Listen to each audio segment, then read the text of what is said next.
வணக்கம். நான் உங்கள் தலனன். 10ஆம் வகுப்பு 11ஆம் வகுப்பு 12ஆம் வகுப்பு ஸ்கூலில் போய் படிக்காமல் டுட்டோரியல் மூலம், அதாவது ப்ரைவேட் எக்ஸாம் அப்படின்னு சொல்லுவாங்க, அந்த மாணவர்களுக்கான அப்ளிகேஷன் வந்து 2023 தேர்வுக்கான அப்ளிகேஷன் வந்து ஓப்பன் ஆகிருக்கு. அதை பற்றின தகவல் தான் நம்ம இந்த வீடியோவில் முழுசாக பார்க்க போகிறோம். இதுக்கான அப்ளிகேஷன் டேட் அப்படின்னு பார்த்தீங்கன்னா 26/12/2022 ஆரம்பித்து 5/6 அந்த டேட்டில் தொடங்கி 3/1/2023 முடியுது. அதுக்கப்புறம் பார்த்தீங்கன்னா தக்கல் சிஸ்டம் ஒன்று வச்சுருக்காங்க. அந்த தக்கல் சிஸ்டம் வந்து 3 நாள் வச்சுருக்காங்க. 5/1/6/1/7/1/2023 இந்த டேட்டுகளில் வந்து நீங்கள் அப்ளை பண்ணிக்கலான்னு சொல்லியிருக்காங்க. அடுத்ததாக வந்து நீங்கள் பார்க்குறது வந்து பார்த்தீங்கன்னா, நம்ம வந்து இதுக்கு 10th டேரெக்டாக அப்ளை பண்ணுறதுக்கு என்னென்ன குவாலிஃபிகேஷன் அப்படின்னு பார்த்தீங்கன்னா, கண்டிப்பாக நீங்கள் 8th பாஸ் ஆகிருக்கணும். அப்படி இல்லைனா ESSன்னு சொல்லக்கூடிய ப்ரைவேட் எக்ஸாம் அதில் பாஸ் ஆகிருக்கணும். அப்படி இல்லை NIOS அப்படின்னு சொல்லக்கூடிய அந்த எக்ஸாமில் பாஸ் ஆகிருக்கணும். கண்டிப்பாக வந்து 8ஆம் வகுப்பு தேர்ச்சி பெற்றவர்கள், 9ஆம் வகுப்பு இடையில் நின்றவர்கள், 9ஆம் வகுப்பு ஃபெயில் ஆனவங்க, 8ஆம் வகுப்பு பாஸ் ஆகிட்டு 9ஆம் வகுப்பு போகவே போகாதவங்க, இவங்க எல்லாருமே நீங்கள் 10ஆம் வகுப்பு தேர்வு எழுதுறதுக்கு தகுதியானவர்கள்.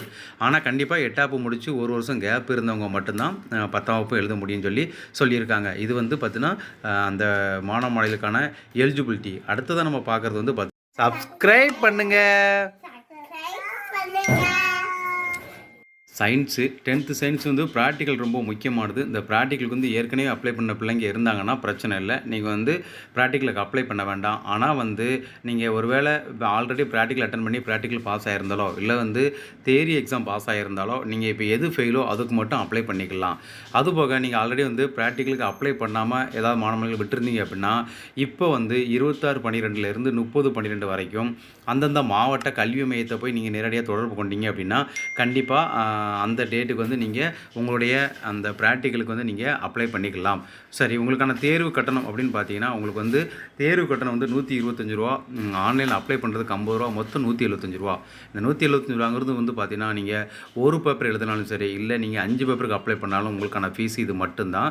இதில் வந்து சிலருக்கு விதிவிலக்கு இருக்குது. அவங்க யாருன்னா மாற்றுத்திறனாளிகள், அப்புறம் வந்து பார்வையில் உள்ளவங்க, திருநங்கைகள், இவங்களுக்கு எல்லாத்துக்குமே வந்து பார்த்திங்கன்னா இந்த ஃபீஸு கட்ட வேண்டாம்னு சொல்லியிருக்காங்க.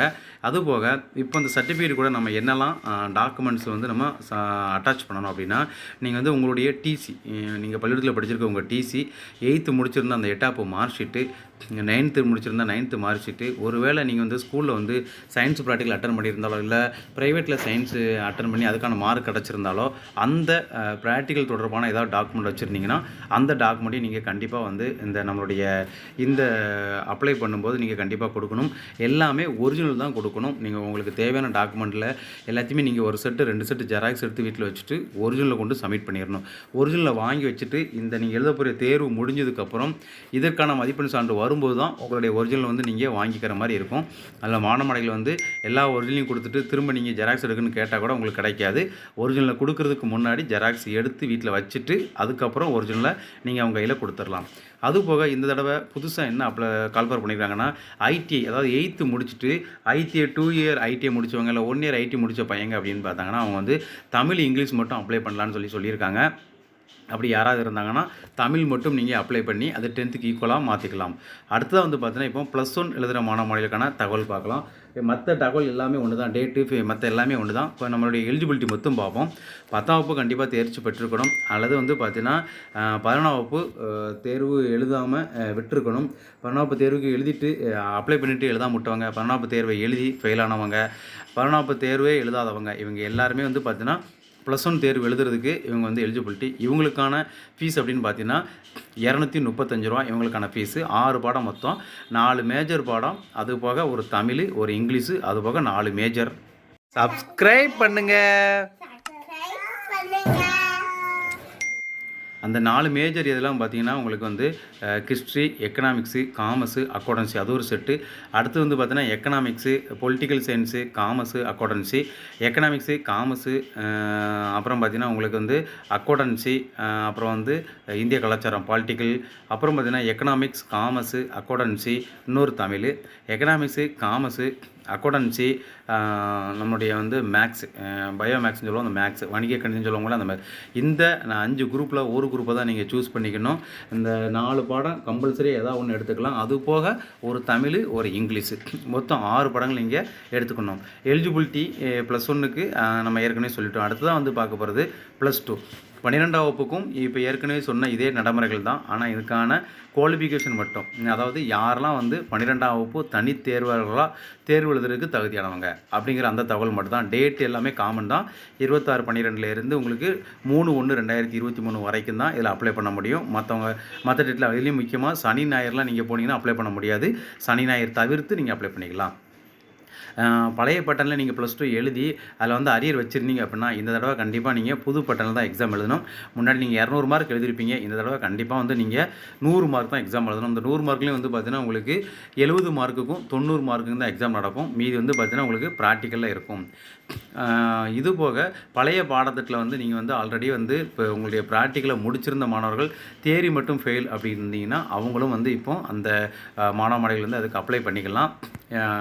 அது போக வந்து +1 தேர்ச்சி பெற்ற மாணவ மாணவிகள், +1 முழுசாக தேர்ச்சி பெற்ற மாணவ மாணவிகள் +2க்கு வந்து அப்ளை பண்ணிக்கலாம். அதே மாதிரி +2க்கு வந்து ஆல்ரெடி வந்து ஸ்கூலில் போயிட்டு பதிஞ்சிட்டு எக்ஸாமுக்கு போகாத மாணவ மாணவிகளும் இங்கே வந்து பதிஞ்சிக்கலாம்.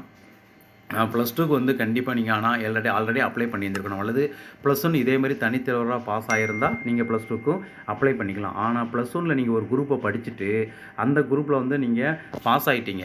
இப்போ வந்து அந்த குரூப் ஒரு சயின்ஸ் குரூப்னு வைங்க, ப்ராக்டிக்கல் உள்ள குரூப். இப்போ நீங்கள் டேரெக்டாக வந்து +2 அப்ளை பண்ண முடியுமான்னு கேட்டால் கண்டிப்பாக அப்ளை பண்ண முடியாது. நீங்கள் ஃபிசிக்ஸு, கெமிஸ்ட்ரி, கம்ப்யூட்டரு, பயாலஜி இந்த குரூப்பில் உள்ளவங்க +1 பாஸ் ஆகிட்டீங்க, +2 வந்து நேரடியாக வந்து இங்கே படிக்கலாமா அப்படின்னு கேட்டால் கண்டிப்பாக படிக்க முடியாதுன்னு சொல்லியிருக்காங்க. அவங்க வந்து திரும்ப +1 படித்து தான் +2 படிக்கணுமே தவிர அந்த பாடத்தை அவங்க இங்கே கண்டினியூஸ் பண்ண முடியாது. அவங்களுக்கும் இதே மாதிரியான பாடத்திட்டங்களில் 4 பாடத்திட்டங்களில் ஒரு பாடத்திட்டத்தை அவங்க தேர்வு செலக்ட் பண்ணிக்கணும். செய்முறை ஏதாவது இருக்குது அப்படின்னா உங்களுக்கு தெரியும், 10 மார்க்குக்கு 30 மார்க் செய்முறை இருக்குது. அதுக்கு வந்து ஆல்ரெடி அப்ளை பண்ண சொல்லியிருக்காங்க. அந்த அப்ளை பண்ண சொன்ன மாணவ மாணவிகள் வந்து அப்ளை பண்ணல அப்படின்னா அந்தந்த மாவட்ட தொழில் மையத்தில் போயிட்டு அந்த அவங்களுடைய கொடுத்துருக்கிற அந்த டேட்டுக்கு வந்து செய்முறை தேர்வு இல்லாததுக்கு மட்டும்தான் நீங்கள் அப்ளை பண்ண முடியும். இருந்தாலும் அந்த காமர்ஸு அவங்களுக்கெல்லாம் வந்து 10 மார்க் இருக்கும், அதுக்கும் நீங்கள் அப்ளை பண்ணிக்கலாம்.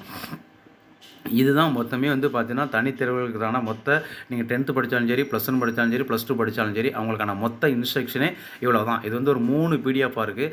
மாணவ மாணவிகள் இதுவரைக்கும் இந்த தேர்வு எழுதாத மாணவர்கள் இந்த வீடியோவை பார்த்து பயன்பெறுங்க. இது வரைக்கும் நம்ம சேனலை சப்ஸ்கிரைப் பண்ணாமல் இருந்தால் சப்ஸ்கிரைப் பண்ணிவிட்டு உங்களுடைய ஆதரவை தொடர்ந்து நம்ம சேனலுக்கு தாருங்க. நன்றி, வணக்கம்.